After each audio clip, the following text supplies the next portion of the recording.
स्वागत है आपका अपने YouTube channel target with Raghav में। दोस्तों, अगर आपने अभी तक हमारे YouTube चैनल को सब्सक्राइब नहीं किया है तो प्लीज़ चैनल को सब्सक्राइब करें और अगर ये वीडियो आपको पसंद आए तो वीडियो को लाइक करें और ज़्यादा से ज़्यादा दोस्तों में शेयर भी करें। चलिए दोस्तों, आज लेकर आए हैं हम आपके लिए भूगोल स्पेशल पार्ट 5। तो चलिए शुरू करते हैं आज के सेशन का पहला सवाल। आज का पहला सवाल है, कौन सी पर्वत श्रेणी यूरोप को एशिया से अलग करती है? आपको बताना है कौन सी पर्वत श्रेणी यूरोप को एशिया से अलग करती है। आपका ऑप्शन है ए यूराल पर्वत श्रेणी, बी एंडीज पर्वत श्रेणी, सी हिमालय पर्वत श्रेणी या फिर ऑप्शन डी अप्लीसियन पर्वत श्रेणी। तो दोस्तों, जो इसका सही जवाब है वो है ऑप्शन नंबर ए यूराल पर्वत श्रेणी। यूराल पर्वत श्रेणी जो है वो यूरोप को एशिया से अलग करती है। चलिए अगले सवाल की तरफ चलते हैं। आज का आपका अगला सवाल है, कर्क रेखा किस महाद्वीप से होकर नहीं गुजरती है? आपको बताना है कर्क रेखा किस महाद्वीप से होकर नहीं गुजरती है। आपका ऑप्शन है ए एशिया से, बी अफ्रीका से, सी उत्तरी अमेरिका से या फिर ऑप्शन डी ऑस्ट्रेलिया से। तो जी हाँ दोस्तों, आपको बताना है कि कर्क रेखा किस महाद्वीप से नहीं गुजरती है। तो जो इसका सही जवाब है वो है ऑप्शन नंबर डी ऑस्ट्रेलिया से। ऑस्ट्रेलिया से कर्क रेखा नहीं गुजरती है। आपको पता होगा कर्क रेखा भारत के बीचों बीच से गुजरती है, जो भारत को दो भागों में बांटती है। कर्क रेखा अर्थात 23.5 अंश उत्तरी अक्षांश रेखा। चलिए अगले सवाल की तरफ चलते हैं। आज का आपका अगला सवाल है, मीकांग नदी किस में गिरती है? आपको बताना है मीकांग नदी किस में गिरती है। ए दक्षिण चीन सागर, बी उत्तरी चीन सागर, सी प्रशांत महासागर या फिर ऑप्शन डी काला सागर। तो दोस्त, जो इसका सही जवाब है वो है ऑप्शन नंबर ए दक्षिणी चीन सागर। चलिए शुरू करते हैं आज का अगला सवाल की तरफ चलते हैं। आज का आपका अगला सवाल है, किस महाद्वीप में जनसंख्या घनत्व सर्वाधिक है? आपको बताना है किस महाद्वीप में जनसंख्या घनत्व सर्वाधिक है। आपका ऑप्शन है A Europe, B Australia, C Asia या फिर ऑप्शन डी उत्तरी अमेरिका। तो दोस्त, जो इसका सही जवाब है वो है option number C Asia. Asia में ही दोस्त विश्व में सर्वाधिक जनसंख्या वाला देश चीन भी है और दूसरे नंबर पर जो जनसंख्या में है वो अपना देश भारत एशिया महाद्वीप में ही स्थित है। चलिए अगले सवाल की तरफ चलते हैं। आज का आपका अगला सवाल है, वायुमंडल में सबसे अधिक ओजोन कहाँ केंद्रित है? आपको बताना है कि वायुमंडल में सबसे अधिक ओजोन गैस कहाँ केंद्रित है, अर्थात किस वायुमंडल में केंद्रित है। आपका ऑप्शन है ए ट्रोपोस्फियर, बी स्ट्रेटोस्फियर, सी मीजियोस्फियर या फिर ऑप्शन डी में से कोई नहीं। तो दोस्त, जो इसका सही जवाब है वो है option number B stratosphere. Stratosphere को ही हम समताप मंडल के नाम से जानते हैं और समताप मंडल में ही 20 से 30 किलोमीटर की ऊंचाई पर ओजोन गैस सर्वाधिक मात्रा में पाई जाती है। आपका अगला सवाल है, उपोष्ण उच्च वायुदाब क्षेत्र से उपध्रुवी निम्न वायुदाब की ओर चलने वाली पवनें होती हैं। आपको बताना है उपोष्ण उच्च वायुदाब क्षेत्र से उपध्रुवी निम्न वायुदाब की ओर चलने वाली पवनें होती हैं। ए पश्चिमा पवनें, बी व्यापारिक पवनें, सी ध्रुवीय पवनें या फिर ऑप्शन डी में से कोई नहीं। तो दोस्त, जो इसका सही जवाब है वो है ऑप्शन नंबर ए पश्चिमा पवनें। चलिए अगले सवाल की तरफ चलते हैं। आपका अगला सवाल है, 49वीं अक्षांश रेखा किन दो देशों के बीच सीमा रेखा बनाती है? आपको बताना है 49वीं अक्षांश रेखा किन दो देशों के बीच सीमा रेखा बनाती है।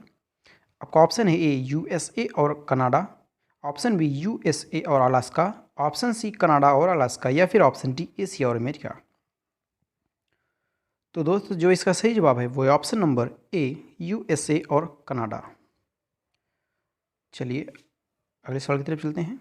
आज का आपका अगला सवाल है, संयुक्त राज्य अमेरिका का कौन सा औद्योगिक क्षेत्र मिशिगन झील के दक्षिण में स्थित है? आपको बताना है कि संयुक्त राज्य अमेरिका का कौन सा औद्योगिक क्षेत्र मिशिगन झील के दक्षिण में स्थित है। आपका ऑप्शन है ए न्यू इंग्लैंड क्षेत्र, बी अप्लेसियन क्षेत्र, सी कैलिफोर्निया क्षेत्र या फिर ऑप्शन डी शिकागो गौरी क्षेत्र। तो दोस्त, जो इसका सही जवाब है वो है option number D Chicago Gauri क्षेत्र। चलिए अगले सवाल की तरफ चलते हैं। आज का आपका अगला सवाल है, उत्तरी अमेरिका के घास के मैदान कहलाते हैं। आपको बताना है उत्तरी अमेरिका के घास के मैदान कहलाते हैं। दोस्तों, घास के मैदान से बहुत बार क्वेश्चन आया है और ये बहुत ही इंपॉर्टेंट क्वेश्चन है, तो ध्यान से पढ़िए। आपका ऑप्शन है A veld, B prairies, C savanna या फिर डी डाउन्स। तो दोस्तों, जो इसका सही जवाब है वो है ऑप्शन नंबर बी प्रेरीज। चलिए अगले सवाल की तरफ चलते हैं। आज का आपका अगला सवाल है, एशिया व उत्तरी अमेरिका को जो जलडमरूमध्य अलग करता है वह है। आपको बताना है कि एशिया और उत्तरी अमेरिका के बीच जो जलडमरूमध्य पाया जाता है उसका क्या नाम है। आपका ऑप्शन है ए बेरिंग जलडमरूमध्य, बी जिब्राल्टर जलडमरूमध्य, सी मलक्का जलडमरूमध्य, या फिर डी हार्मुज जलडमरूमध्य। तो दोस्तों जो इसका सही जवाब है वो है ऑप्शन नंबर ए बेरिंग जलडमरूमध्य। चलिए अगले सवाल की तरफ चलते हैं।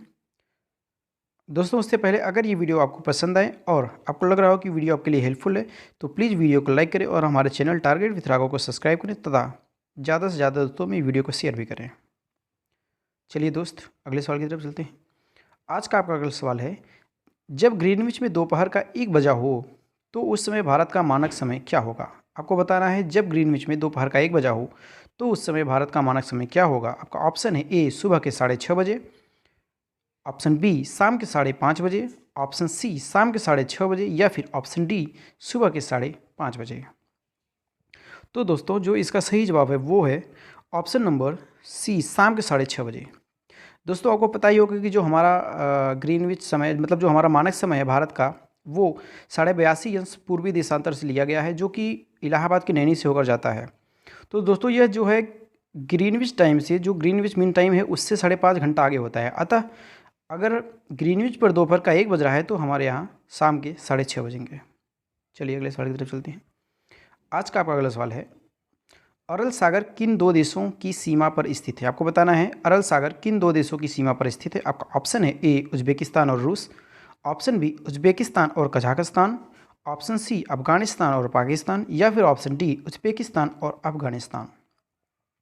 तो दोस्तों जो इसका सही जवाब है वो है ऑप्शन नंबर बी उज्बेकिस्तान और कजाकिस्तान। चलिए अगले सवाल की तरफ चलते हैं।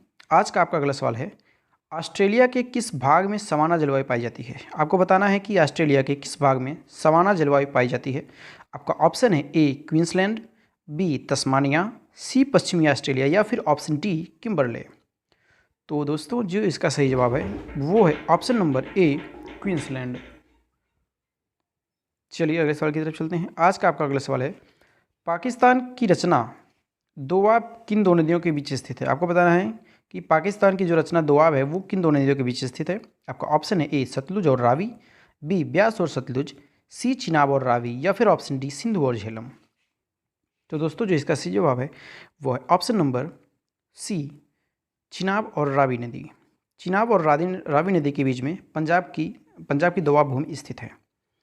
चलिए अगले सवाल की तरफ चलते हैं। अगला सवाल है, हरित गृह प्रभाव के प्रमुख स्रोत के रूप में कौन सी गैस सबसे प्रमुख मानी जाती है। आपको बताना है कि जो ग्रीन हाउस गैस है उसमें सबसे प्रमुख कौन सी गैस मानी जाती है। आपका ऑप्शन है A oxygen, B carbon dioxide, C methane, या फिर डी सल्फर डाइऑक्साइड। तो दोस्त जो इसका सही जवाब है वो है option number B carbon dioxide. चलिए अगले सवाल की तरफ चलते हैं। अगला सवाल है, अल्फाफा क्या है। आपको बताना है कि अल्फाफा क्या है। ए एक देश का नाम, बी एक जनजाति, सी एक प्रकार की घास, या फिर ऑप्शन डी इनमें से कोई नहीं। तो दोस्तों जो इसका सही जवाब है वो है ऑप्शन नंबर सी एक प्रकार की घास। अल्फाफा एक प्रकार की घास है। चलिए अगले सवाल की तरफ चलते हैं। अगला सवाल है, फ्रांस तथा जर्मनी के बीच कौन सी रेखा है। आपको बताना है कि फ्रांस तथा जर्मनी के बीच जो रेखा खींची गई है उसका क्या नाम है। आपका ऑप्शन है ए मैकमोहन रेखा, बी मैगीनाट रेखा, सी 38 डिग्री समानांतर रेखा, या फिर ऑप्शन डी 49 डिग्री समानांतर रेखा। दोस्तों रेखाओं से भी बहुत बार क्वेश्चन पूछा जा चुका है, तो इसका जो सही जवाब है वो है ऑप्शन नंबर बी मैगीनाट रेखा। चलिए अगले सवाल की तरफ चलते हैं। आज का आपका अगला सवाल है, विश्व का सबसे बड़ा कोबाल्ट उत्पादक देश कौन सा है। आपको बताना है कि विश्व का सबसे बड़ा कोबाल्ट उत्पादक देश कौन सा है। आपका ऑप्शन है ए जायरे, बी यूएसए, सी चीन, या फिर ऑप्शन डी रूस। तो दोस्त जो इसका सही जवाब होगा वो है ऑप्शन नंबर ए जायरे। चलिए अगले सवाल की तरफ चलते हैं। अगला सवाल है आज का, इराक का पुराना नाम क्या है। आपको बताना है कि इराक का पुराना नाम क्या है। आपका ऑप्शन है ए निमीडिया, बी मेसोपोटामिया, सी अंगोरा, या फिर डी हरारे। दोस्तों कई बार देशों के प्राचीन नाम से भी क्वेश्चन बना लिए गए हैं, तो इसलिए ध्यान से पढ़िए। आपको बताना है कि इराक का पुराना नाम क्या है। तो दोस्त जो इसका सही जवाब है वो है ऑप्शन नंबर बी मेसोपोटामिया। चलिए अगले सवाल की तरफ चलते हैं। आज का आपका अगला सवाल है, नियाग्रा प्रपात कहाँ है। आपको बताना है नियाग्रा प्रपात कहाँ है। आपका ऑप्शन है ए कनाडा और अलास्का में, कनाडा व अलास्का में, ऑप्शन बी अलास्का व संयुक्त राज्य अमेरिका में, ऑप्शन सी संयुक्त राज्य अमेरिका व मैक्सिको में, या फिर ऑप्शन डी संयुक्त राज्य अमेरिका व कनाडा में। तो दोस्त जो इसका सही जवाब होगा वो है ऑप्शन नंबर डी संयुक्त राज्य अमेरिका व कनाडा में। तो दोस्तों इस तरह से यही रहा आज का हमारा सेशन। अगर ये वीडियो आपको पसंद आए तो प्लीज़ वीडियो को लाइक करें और हमारे चैनल को सब्सक्राइब करें तथा ज़्यादा से ज़्यादा लोगों में वीडियो को शेयर भी करें।